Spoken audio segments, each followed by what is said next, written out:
Do you see this? Wait, hold on, hold on.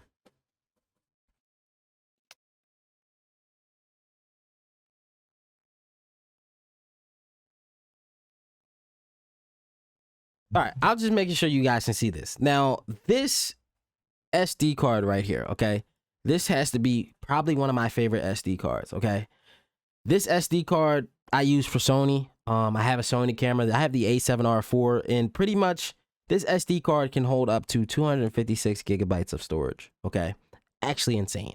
Now, I need that much storage, obviously, because like I said again, I use an A7R4. The file sizes on that camera is actually ridiculous. It's huge, okay? Okay, it's huge. Okay, I can take like 3 pictures and end up with a gigabyte of one picture. Like, you see what I'm saying? Like, it's crazy. Now, this is the pro grade SD card. Pro grade, they sell great SD cards. Okay, this is not an ad. I'm not telling you guys to buy this. I'm just saying, if you want a great SD card, pro grade is what you want. I actually have a couple of these, and I use them all the time. Now, the upload speeds on these. Now, the upload and the write speeds on these SD cards are actually crazy. 200 megabytes. Okay, 200 megabytes per second. 200 megabytes per second. Okay, that's actually crazy. Most SD cards can't even touch that. Okay, SD cards. Now, if, like I said again, if you're running a camera like mine, a higher end camera that's going to eat up files of pictures and videos and stuff like that, you're gonna need that. You're gonna need that SD card. Okay, you're gonna need it. It's gonna help you, shoot more. Meaning, let's say I'm taking pictures of a sports team or whatever, and I need to capture every moment. So I'm taking like 30 shots at once. Like I'm literally going crazy, like with the shutter. Like the drive speed is on high super speed right there. I'm gonna need this SD card to be able to hit that. Now, easy way to find this SD card. I always say it. All you got to do is go on Amazon, type in the name of the SD card. So, like, for instance, let's type in SD card and let's go by capacity. As you guys can see, memory capacity. For me, I like to stick with at least 64 gigabytes, okay? 64 gigabytes is going to run you enough memory to be able to keep that memory on and go home. Then go home. 64 gigabytes of memory is going to be able to shoot whatever you need to shoot. Let's say it's a lot of photos. Like, let's say like a wedding, okay? This would be probably the minimum right here. If you were doing wedding photography at RAW with like a base camera, you're going to need at least 64 gigabytes. So let's start with 64 gigabytes and let's see what SD cards we can find. Obviously, you can buy micro SD cards, but what we're looking for is a base SD card, kind of like this. This is a base one right here. This is not a great SD card, but let's say you're on a budget and you're trying to save a lot of money. $16 for a 64 gigabyte SD card isn't that bad, okay?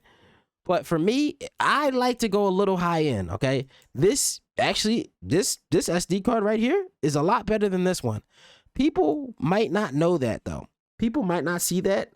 The difference between this one and this one is more of a newer version. But this one is the standard version that everybody looks for pretty much in SD cards. It's going to be reliable for you. $10, you can't beat it. It has 120 megabytes per second. This one only has 90 megabytes per second. I mean, you do the math there. This one's obviously going to be better for you. Now, for me, I like to go extreme. I like good SD cards. Here's the SanDisk Extreme Pro, $17. This is actually so much more better than this one right here. 170 megabytes per second. It's a V30. It's a newer series SD card. This is going to do you good. Under $20 for an SD card, I'll take it. There's a lot more others. Obviously, if you look at here, you can get two for this price. There's so many SD cards. You're obviously gonna have to choose one that you actually like. Now, a higher end SD card is something like this right here, as you guys can see. A SanDisk 64 gigabyte Extreme Pro, 300 megabytes per second. So actually, this SD card right here is better than the SD card that I have. I just use ProGrade because ProGrade has a higher storage, 256 gigabytes as opposed to 64 gigabytes. Obviously, I'm going to take this one. It has more storage, obviously, and it costs more. This is $100 though, 87 bucks. You can't beat it. Here's one for 128 gigabytes. It's gonna run you 169 bucks. Gets a little expensive, but like I said again, if you're looking for high upload and write speed to your camera, this is gonna be perfect. You're gonna be able to shoot with this for a while. Now that being said, that's pretty much it for this video. If you guys are looking for an SD card, feel free to comment below. I can give you guys some suggestions. Let me know what camera you have, what lens, and what you're shooting. And yeah, maybe I can help you out. But don't forget to subscribe, comment below, hit that notification bell. We're going to be coming more videos like this, dropping every single day. You don't want to miss. And I'll see you guys in the next video. Thanks for watching.